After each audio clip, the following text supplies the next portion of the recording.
Okay, so we have a very special edition today for a number of reasons. So first of all, we have a double guest edition, which we'll go on to explain in a moment. And also this is so normally on pre-sales Hireside chats, we talk to pre-sales directors and leaders about hiring for their organization. And this conversation is more focused around careers. So I'm very happy to say we have on the podcast, we have Julia Henriette and Juan Pablo Ahumada. Julia, did I pronounce your name correctly? Yeah, Yeah, perfect. good. Okay, perfect. So Julia and Juan Pablo, I've worked with both together in the past when they moved to the company trade shift. So we all know each other, and we just thought it would be good fun to do this as a three-way conversation. So thank you both so much for taking the time. Thanks Thank for you for inviting. same. Thank you, Good John. stuff. And also, it's quite nice as well because Juan Pablo is based in Germany, and so can come with his German perspective, and Julia's based in France. So all good. Okay, so to kick things off, Juan Pablo, a question we ask everyone: what do you love about pre-sales? Yeah, that's thanks first of all, thanks for having me. Yeah, I think one of the central things I like about the solution consulting role is its focus on the product side and on, understanding how to navigate solutions, how to understand procurement as well. But more importantly, the intersection between sales and product. I think that's one of the big advantages. Yeah, you're deep into sales, but let's say there is a lot of advantages compared to being the account executive. And also on the other side, you have a lot of advantages compared to the pure product guy or product manager for procurement solutions. Yeah. So you're sat in the middle of everything, the center That's of the web. correct. Yeah. Amazing stuff. And Julia, what would you add to that? Yeah, I kind of agree with Juan Pablo on this. For me, it's more what I love about pre-sales. It's a lot of stuff, but I think the most is like the intellectual stimulation that comes of course from being in the middle of product and sales, but also that comes from meeting diversity of customers, industries, situations, and challenges that we have to adapt. Also, something I found out uh, recently after I started as an AE is that when you are pre-sales, you are considered really a trusted advisor and you are the most listened person by the prospect, which really, when you're on the AE side, it's not, basically. Yeah. And also something else I also like is to work as a teamwork with the AE, but also different other professionals on a sales cycle, so you can learn and grow from those people. It's like really cooking a recipe, and you all try to cook your part for the final taster, let's say. So No, this part I really enjoy. I no, like no. that food metaphor. Very, very French. I figured the Yeah, that's same. why I'm French. Nice analogy. So, and actually, so something I should say as well is a big idea for this conversation is because pre-sales is a job that many people aren't aware of. And so often I'll find myself in conversation, or companies will find themselves in conversation with people considering pre-sales, and they kind of look at it and they go, "What's this job? It sounds good, but I'm not sure, and it's not exactly sure exactly what it is, and so on." So the idea is a little bit to explain what the role is and also like to look at your journeys because typically you have a journey before you get into pre-sales. So I'll just say AE is an account executive, so that's somebody in sales. And I know what you mean because I'm a recruiter as well. I always say in solution consultants in pre-sales, you start off with like a plus 40 credibility, and then AEs, recruiters, are like we start off with like minus 30. So we've got to kind of claw our way back. But there you go. Exactly. Um, okay, cool. And so on that level, Julia, so if you were to explain the role to, so no, sorry, actually, no, what was can you walk us through what was your kind of progression into pre-sales? Yeah, well, it's I didn't start my career after business school directly in pre-sales. I started in financial audit at EY, so I couldn't imagine to get into the pre-sales world because nobody's heard of it. So basically, well, I met another recruiter like you, John. Not you, unfortunately, but another one that was as great as well. And during conversations, we found out that I could have the soft skills and personality to move into pre-sales, which I wanted to go. I wanted to go not in pre-sales, but into the, let's say, software industry after that first experience. So just discussions, conversations, and an opportunity I decided to take. So that's why my journey. So I started in a company where I actually met Juan Pablo. It was 8 years ago now. And since then, I'm just progressing into the pre-sales path, let's say. Okay, that's great. And so you started with an audit, and so you're looking at this role, pre-sales. What was your, and so actually you said that you were attracted by the idea of moving into software, which I think is quite common. And you looked at the role. How was the role versus your expectations, and how was it versus working at a big four company in an audit position? Yeah. Well, in a big four, and especially in audit, what you do basically on the day-to-day is identifying risk and their impact on the financial statements of the company.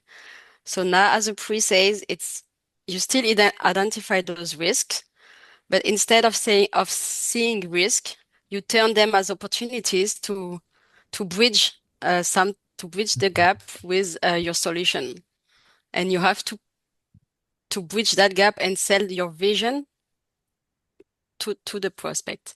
So it's basically the same first consulting part, like discussing with people, interviewing, discovering identifying those risks, and then trying to bridge and limit those risks to occur in the first place, and then help your customers, help your prospects to perform better and achieve all the objectives they might have. So Okay. that's basically the role. That's interesting. So it's kind of for you, you took almost the reverse angle, but you saw that it was risk is a big driver for companies. And so interesting, interesting. And Juan Pablo, JP, how did you end up in pre-sales? So yeah, it's interesting to hear. Mine was a bit different. So I actually came from development economics. So I studied economics in Frankfurt, so more international economics. And then I did not progress in that field simply because it did not happen. And then I reoriented and I was applying for jobs, and I was some time waiting to see what would come, and then I was approached by a company, which is the company where I then later met Julia, which is Bravo Solution, and later became Jagger. And they hired me for Munich, but first I was foreseen for a consulting role or for the implementation role. So there are typically two paths you can go in the company. Either you go more into the direction sales and pre-sales, or you go more into the direction, implementation consulting. So the question is, do I sell the solution or do I then advise and implement the solution? So first, I was originally hired as a junior implementation consultant. But then once I was there, I kind of had a very good relationship with my mentor, and he was the product lead at that time, he was kind of more on the product management side for sourcing solutions or source to contract solution. And he became, or let's put it like this, after reorganization, the pre-sales role, which was a lady was being or was the pre-sales role at that time. She quit, and then it was reorganized and put under the product management, which was my mentor at the time. And then I noticed that I had, so when I compared activities and what I had to do, I rather liked to be more into that product and kind of pre-sales role. So it was more the activities that kind of triggered me to say, oh, this is interesting. Then I went to the CEO of Germany of Bravo Solution. I told him, hey, I actually don't want to be in the implementation team. I rather would like to go and explore this pre-sales thing.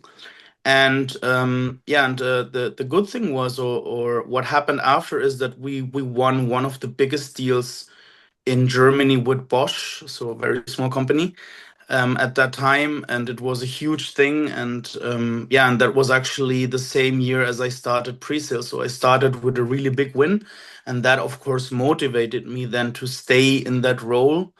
Although I have to say that now I have also, like Julia, I'm doing a little excursion, or I did a little excursion into the consulting implementation part of source of implementing an Evalua solution more specifically. But yeah, I can say that I will be going back to solution consulting again, so to my roots. But yeah, that's basically was it. So it was really a lot of coincidences that happened. But at the end, what triggered me were the activities that I really liked to see. Okay, what is possible in the product? What capabilities are there, and how can I use them to, help my customer achieve his goals? Amazing. That's great. Thank you. And how would you let's given that you've both flirted between kind of like sales, implementation, and pre-sales, which is in the middle.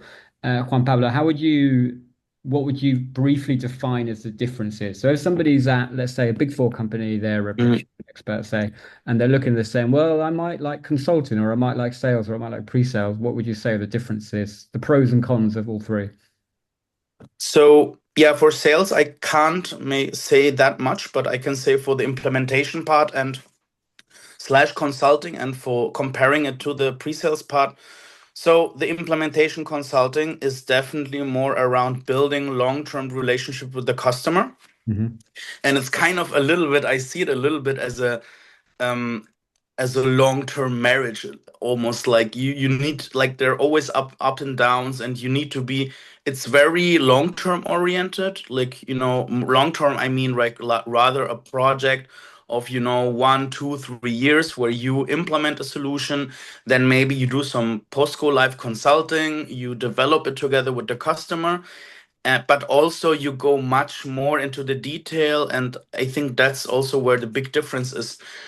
Pre-sales is much more fast-paced, um, but I would say it's a little bit more on a higher level, but not intellectually, but simply because you're not dealing with so much firefighting and so much, like, kind of small issues that you need to solve, but rather you're selling the solution, you're trying to sell more the vision. It's simply, I would say, a little bit of a different, how do you say, a different focus group, or focus when you're selling an S2P solution, rather when you're implementing it.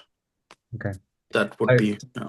so what I've heard there is, so when you implement, it's a longer term, deeper relationship with one customer, which is Absolutely. nice because everybody likes developing the relationships.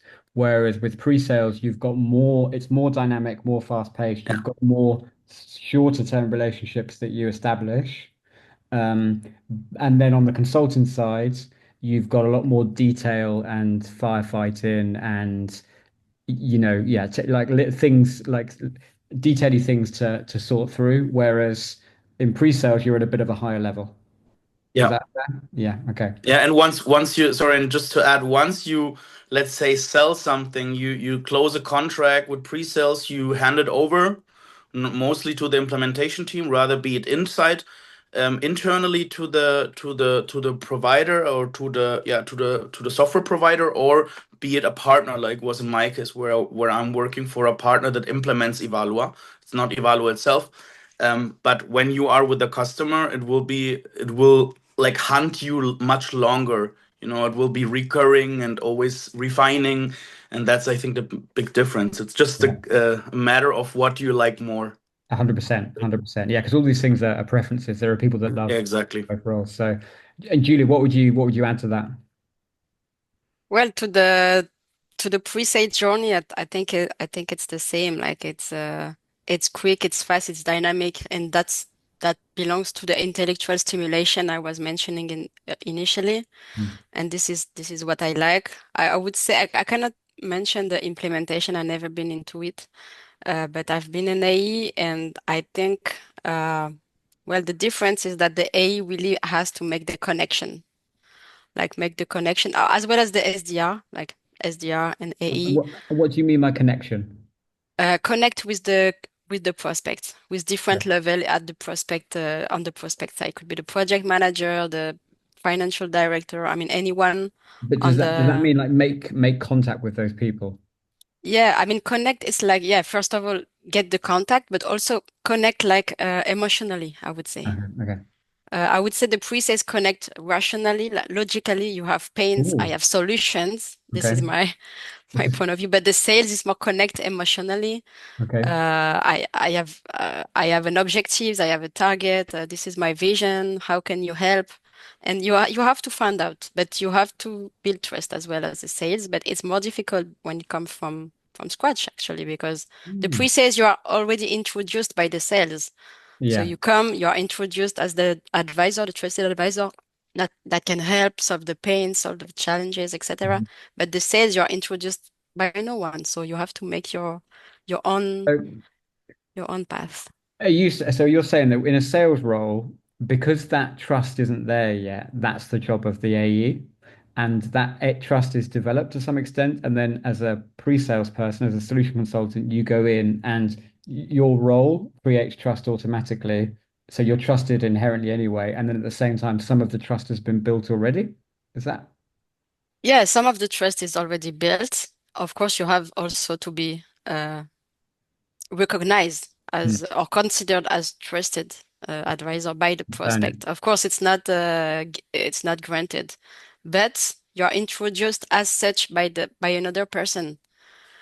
So Okay. that's the difference. Also, the sales, it's a lot of internal sales. So it's not only external selling to the customers, it's also selling internally. So you get the best, or not best, but the best team internally to help you sales. And it's not only about the solution consultant, can be the services sales, can be the value consultant, can be the finance to help you on negotiating some stuff, to the legal. So it's a lot of internal emulation. You have to build your own case and sell. Hmm.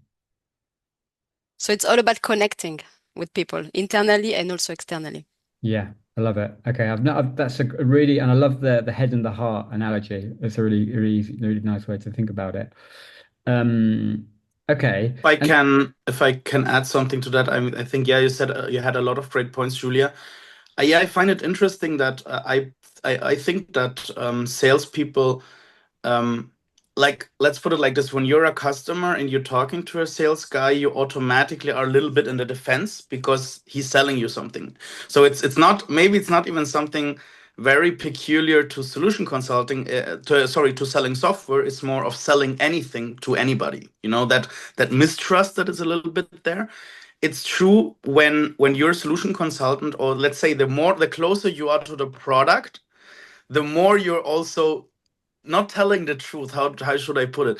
The more you're omitting less information. So when you're in sales, I would say you're very strategic in what you tell the customer, and the closer you get to the product, the more open you are communicating. So, and that's the beauty about solution consulting. That's my last point, is that you are really in between both.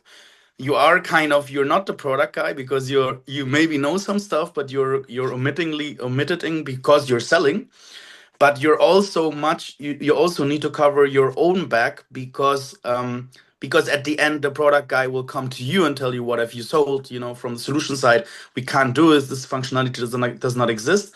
The sales guy might say, okay, you know what, for selling sake, we build it, it's no problem. So that's where we come in. yeah, that's great. Okay. And a question for either of you now is one of the, so often, rightly or wrongly, people that are in, say, a consulting position or in industry, for example, they're experts in an area. It could be procurement, it could be, I don't know, MarTech, it could be anything. And they're considering pre-sales. The job title pre-sales had the word sales in it, and some people don't want to be in sales. So, what would you say, like, how salesy is pre-sales? What would you say to somebody with those kind of like thinking that through? Well, I would say, yeah, pre-sales. I mean, I would say the role is salesy by nature, but I mean, myself, I learned to be salesy because I started in financial audit, which is not sales at all.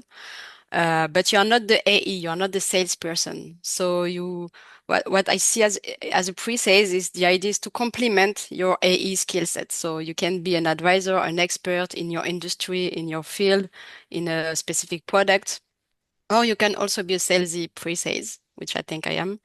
But finally, and it complement again what I was saying earlier, it's like people buy from people. So in the sales cycle, it's a matter of emotions and timing. And in this context, soft skills make a huge difference besides your hard skills being an expert or an advisor or a salesy person. So Mm, that's my point of view. love it. If I can add to that, so I think you definitely need to have some preposition to be a person that is salesy in the sense to go to the customer, be there on site, make an appearance. But you're also, and that's most of the solution consultants are met a little bit like to be more in the background. So it's kind of a mix, and I think it's not clear. It's sure, but for sure, the sales guy loves to be on stage. That's why the account executive, right? So there are also persons that I know that do not. They like to hear themselves talk, and they like to talk a lot.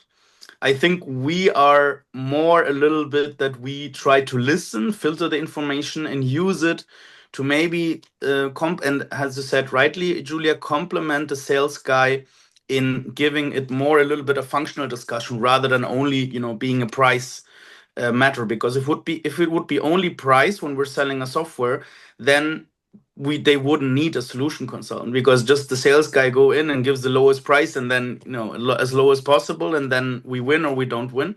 But selling software is an art. There's a little bit more to it rather than just price. So that's, I think, where we come in. So summing up, definitely salesy. You can't be afraid to have contact to people, but you're also not totally running the show alone, Yeah. I would say. Yeah. Okay, that's great. And just as a um how like on the I don't know if it's a spectrum, but if there was a spectrum, kind of expert and salesy, where would you both put it? Where would you both put pre-sales as a role? I would say right in the middle. Right in the middle.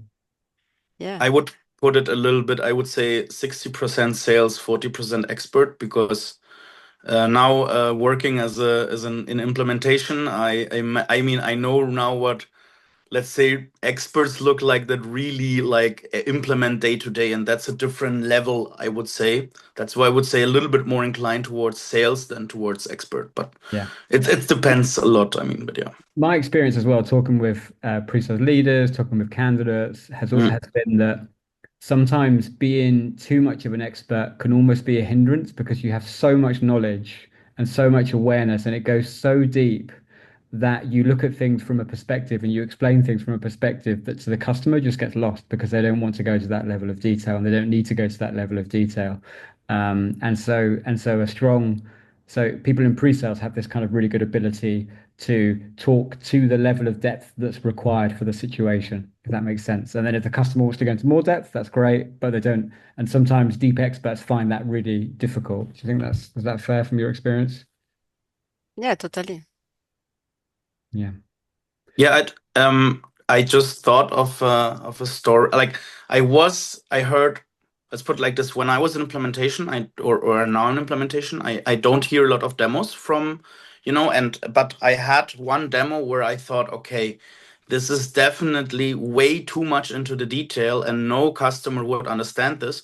And then I figured that, okay, this was my solution consulting self telling that, because you're totally right, and sometimes simple is better. You can't, like, when you are too much spend too much time implementing solution, you might end up explaining stuff like workflows, which as a solution consultant you try to stay away from.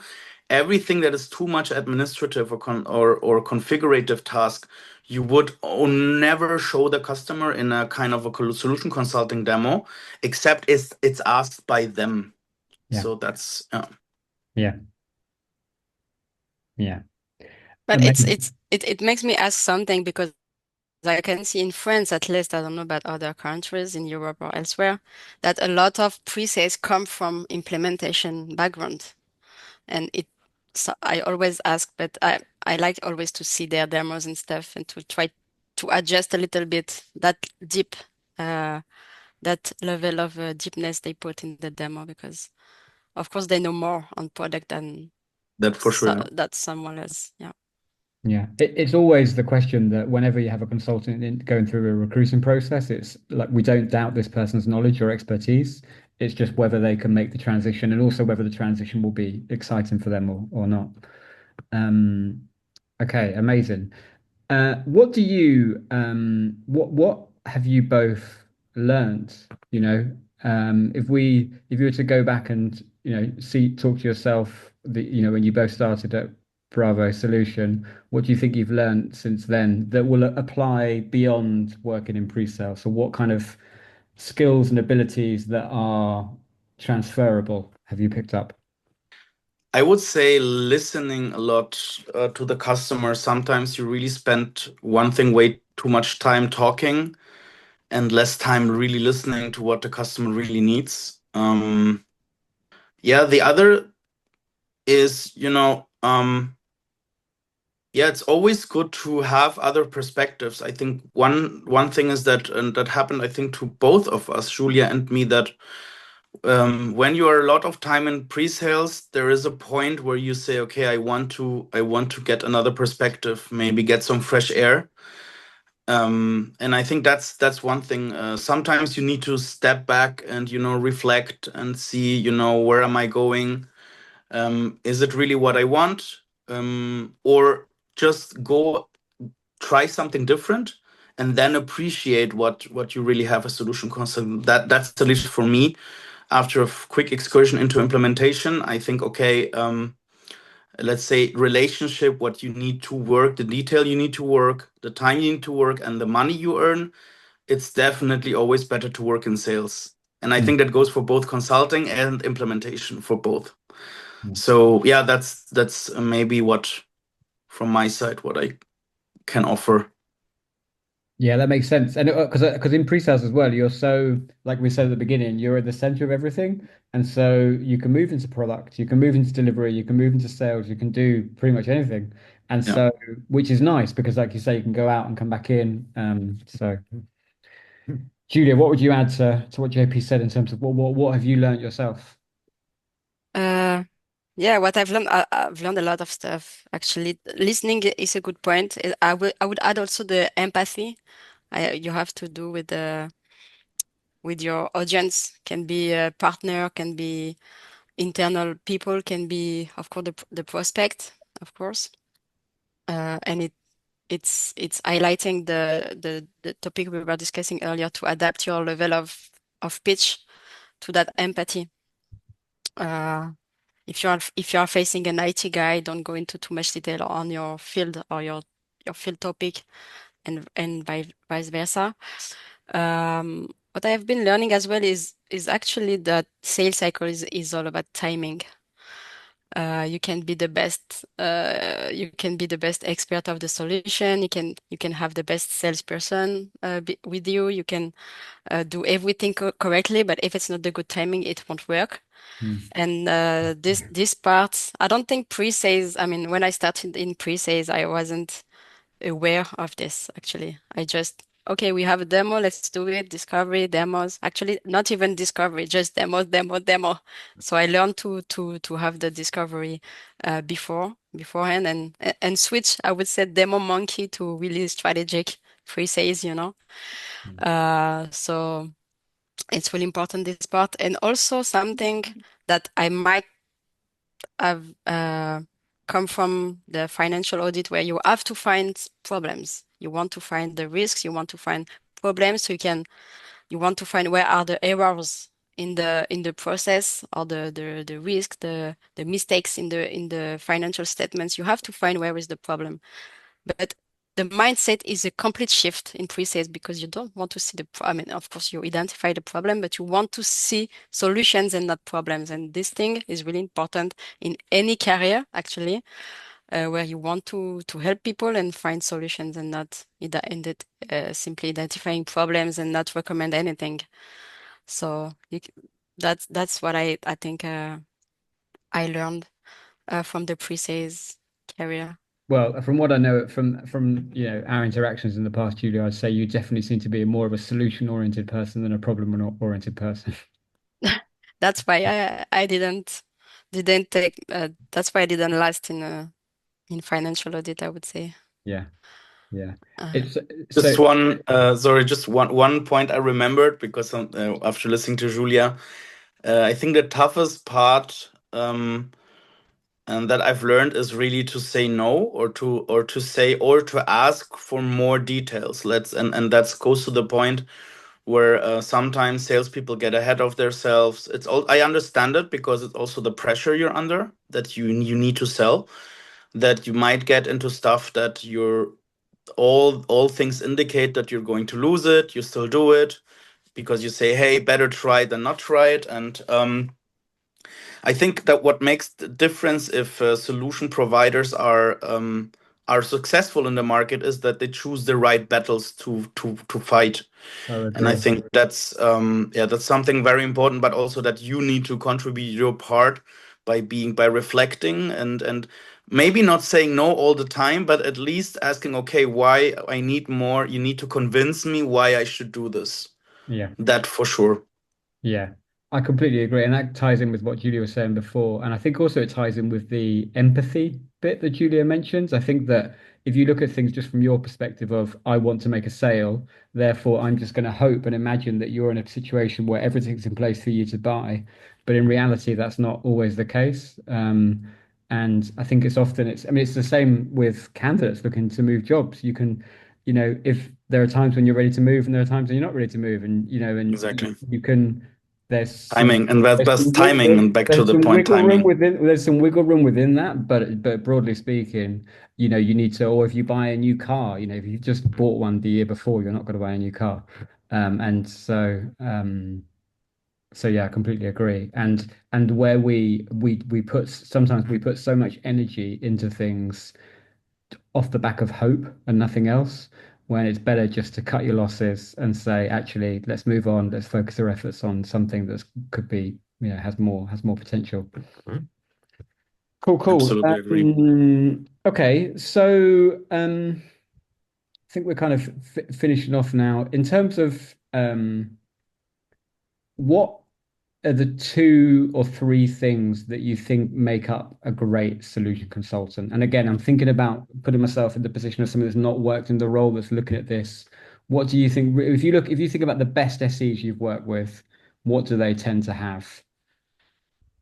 yeah, well, my answer would be quite the easiest one. It's like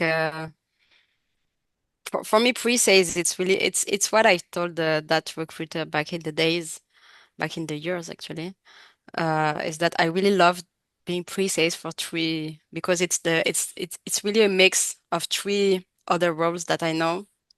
First is sales, then it's consultant, and then it's like a bit tech enthusiast. Like you don't have to be tech expert or because I'm not a tech expert, but I'm a tech enthusiast. I wanted to move in the software industry. So of course I want to digitize things. I want things to be optimized, etc. So either you are consultant, so you have this empathy, active listening skills, and ability to ask open questions, and just that curiosity from consultant. Either you're a product expert or you become a product expert because anyone can learn any product, and you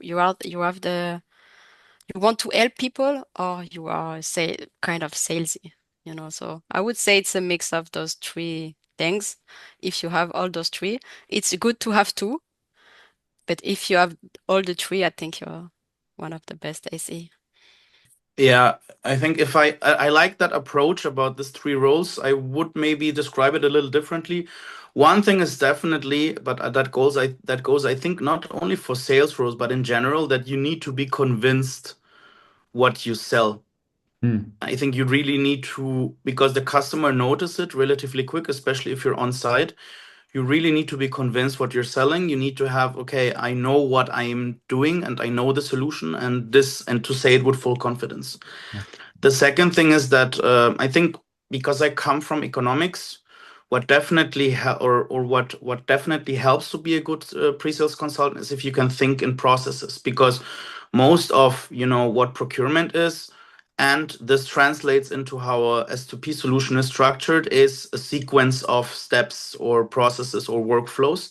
And if you're good at showing that, understanding that, then you definitely have a solution consult. You will be a good solution consultant.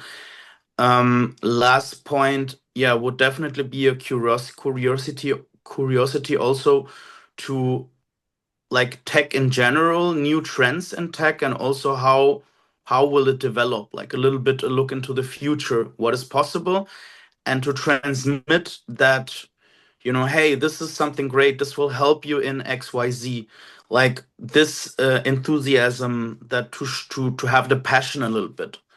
I think that's also what helped me, is that to, yeah, how do you say that, yeah, to anstecken, to when you say something, then the other person reacts and they also want to have it, and that's kind of when they buy the solution. Yeah, like inspire. Exactly, yeah, Yeah, that point. Thanks. amazing, amazing. And this has been great. Thank you both so much. And is there anything else like I want to just kind of hand over to you both? Is there anything else you'd add? If again, if you're talking to your cousin who's saying, "Hey, I might want to move into pre-sales," anything you'd add in terms of what's good, what's not so good, what tends to work well, what doesn't work well? Yeah, that definitely I would say come into pre-sales because it's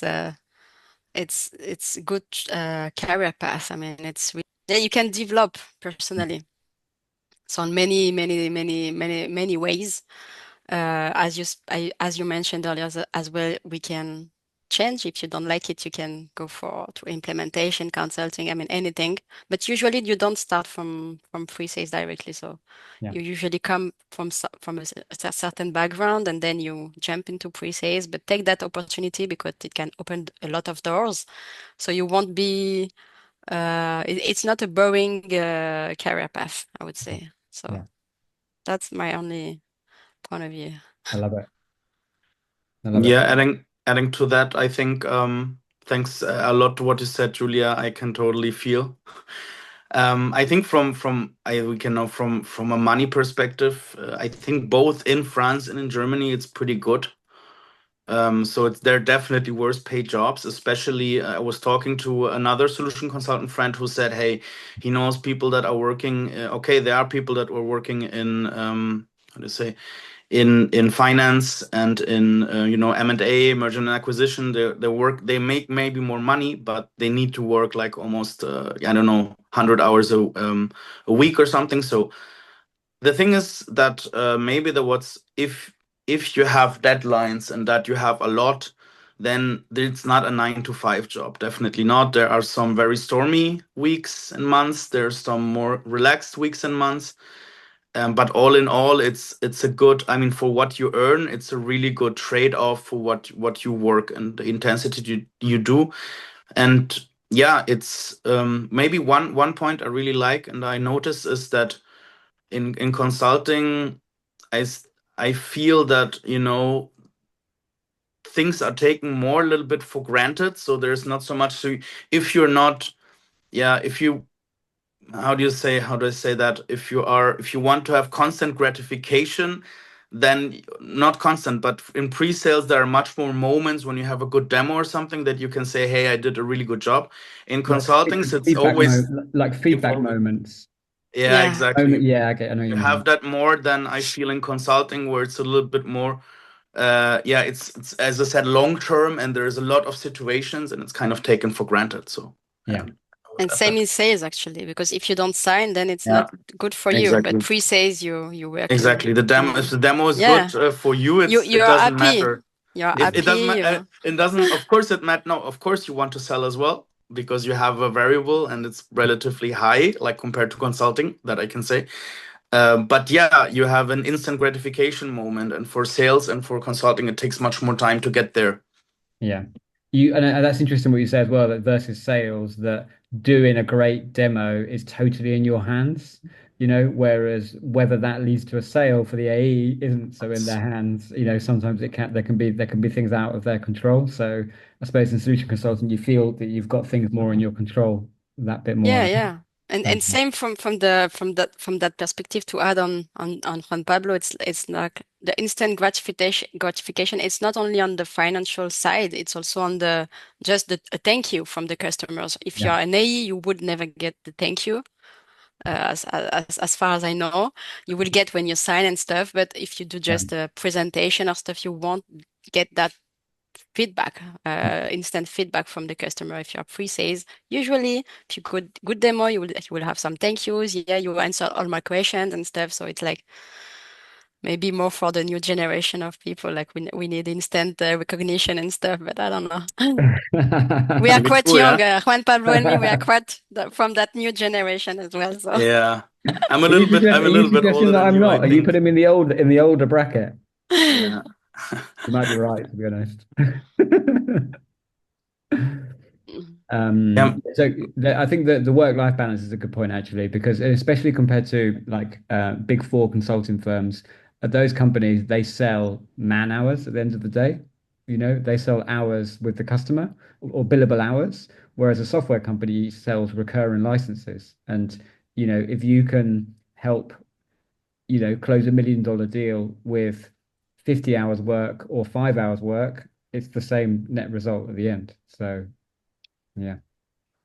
Amazing. Actually, sorry, to that point, because I found that the billability, after having, being subject to billability for over a year, and I say total honesty, what I really don't like about consulting is that you kind of do everything to justify that you're charging or billing a customer, and it's not, I feel, and this is pretty heavy, but it's just my opinion. I feel that it's not so much about the customer. You kind of sometimes make up work or find work, or you need to be creative in finding work to build a customer. And that kind of, for me, was a little bit ethically a little bit frustrating. While in solution consulting, it's much more about the result, and that at the end you give the demo, you close the contract, and kind of that ends it. But you're not all the time looking how much have I built a customer, I need to bill him more, I need to sell him that, and yeah. Yeah. Yeah, that's a really good point. That's really valuable. Um, Brilliant. Thank you both so much for the time. It's been a really, really positive, great conversation. Thank you so much. thank you, No, John, for thank you. inviting. Cheers Hope to Thanks it it. for helps. inviting. Mhm. Yeah.